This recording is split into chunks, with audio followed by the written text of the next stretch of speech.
député. La parole est à Monsieur Jean-Christophe Fromentin pour 2 minutes, s'il vous plaît. Madame la Présidente, Monsieur le Ministre, chers collègues, je pense que dans les mouvements qu'il y a eu ces derniers jours, il y avait quand même un signal, un appel qui était de dire « mettez-vous un peu à notre place ». C'est le cri des entrepreneurs depuis maintenant quelques semaines. Et il n'y a rien d'indécent dans cet appel des entrepreneurs quand ils disent « mettez-vous à notre place ».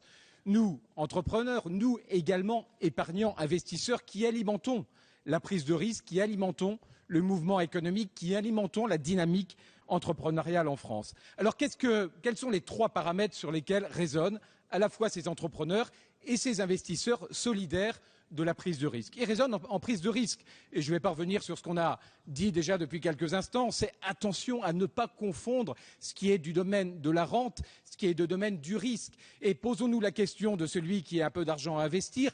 Quel intérêt il a à aller investir dans une entreprise si en face il a des sociétés cotées qui ont la même fiscalité, sur laquelle la même fiscalité est proposée? À ce moment-là, il va légitimement aller où il y a le moins de risques. Le deuxième élément, on l'a évoqué un peu hier, c'est ce même entrepreneur, ce même investisseur, il va aller dans un cadre européen, là où finalement l'attractivité fiscale est la meilleure. On parle de faire plus d'Europe économique. Quand je regarde les taux fixes, les taux de prélèvement libératoire, en Europe, c'est 20% en Italie, c'est 21% en Espagne, c'est 26% en Allemagne, c'est 18 à 28% au Royaume-Uni. Là encore, il va faire un arbitrage sur là où les taux fixes sont les plus intéressants.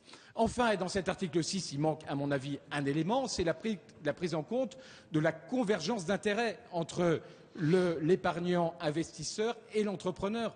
Si on ne met pas ces 2 acteurs dans la même convergence d'intérêts, s'il y en a un qui a intérêt à sortir et l'autre n'a pas intérêt à sortir, à ce moment-là, on va avoir à la fois des conflits, mais surtout, dès le départ, une énorme réserve par rapport à cette idée de solidarité dans l'investissement, dans la prise de risque. Merci, Monsieur le député. La parole est à Monsieur